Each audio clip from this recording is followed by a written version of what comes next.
নিজের হাতে তৈরি যে কোনো খাবার খেতে কিন্তু অনেক বেশি ভালোই লাগে, আর সেই খাবারটা খেয়ে যদি প্রশংসা পান তাহলে তো কোনো কথাই নেই।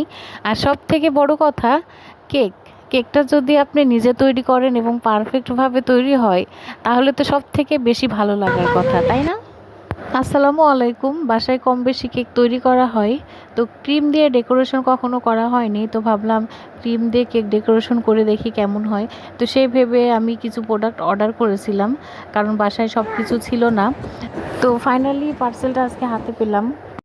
কেক তৈরি করলাম, মাশাল্লাহ কেকটা অনেক বেশি সফট হয়েছিল, দেখেই কিন্তু বুঝতে পারছেন অনেক স্পঞ্জি ছিল কেকটা। তো প্রথমে কেকটাকে আমি দুই ভাগ করে নিয়েছি, এরপরে দিয়ে দেবো সুগার সিরাপ। এতে কেকটা অনেক বেশি সফট হবে এবং খেতেও ভালো লাগবে। তুমি এখন ক্রিম দিবে? হুম। কিন্তু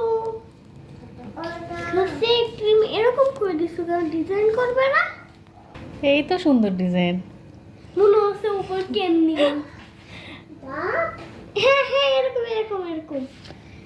কিন্তু আমার কেকের উপর কিন্তু আমার নাম লিখে রাখতে হবে। হ্যাঁ, মেহমেদ। আর নিচে ওয়াফিউল মেহমেদ লিখবে কিন্তু, ঠিক আছে? হুম।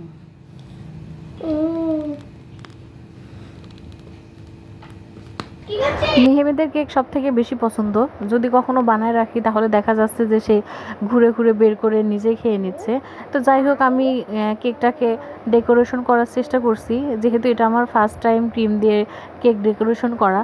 তো আমি মানে বুঝতে পারছিলাম না যে কিভাবে ডেকোরেশন করব। তো যাই হোক, আমার মনের ভিতর যে ডিজাইনটা আসলো আমি সেভাবেই কেকটাকে ডেকোরেশন করলাম। কেমন হয়েছে জানি না, যদি ভালো লেগে থাকে বা খারাপ লাগে তাহলে দুটোই আমাকে জানাবেন, ভালো লাগলেও জানাবেন, খারাপ লাগলেও জানাবেন। তো ফাইনালি যাই হোক, কেকটা মোটামুটি ডিজাইন করা কমপ্লিট হচ্ছে। কেকের ফাইনাল লুক। ফার্স্ট টাইম আমি এভাবে মানে ক্রিম দিয়ে কেক ডেকোরেশন করলাম।